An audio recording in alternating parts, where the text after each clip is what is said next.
आसंतु आज मु आपण मानक सहित एक तरकारी रेसिपीटी शेयर करी जहाँकि आलू और बड़ी को लेकिन होता है।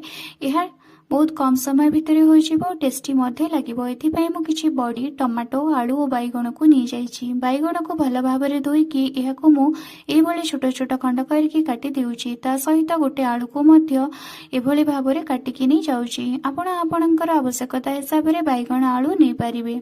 एबे कड़ाई रे किछि पानी दे देउछि और सेतिरे हळदी गुंड एवं लूण पकेकी यहाको गरम हेबा पर्यंत छाड़ी देउछि। पानी गरम ହେଲା ପରେ ता ऊपर मु आलू बैगण पकई देकी ढांकुणी दे देउछि और सिझिबा पई छाड़ी देउछि।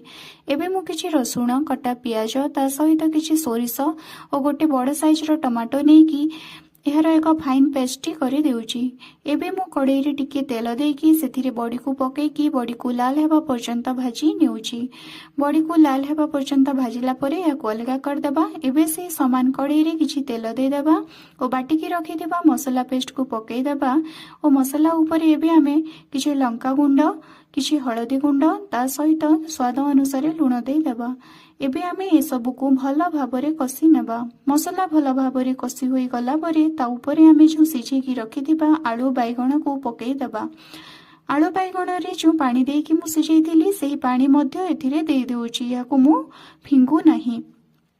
दे सारिबा परे याको फुटिबा पई छाडी देबा। एबे आमे यहा ऊपर भाजी रखि दिबा बड़ी को पकई देबा और याको किछि समय पर्यंत एमिति फुटेई देबा।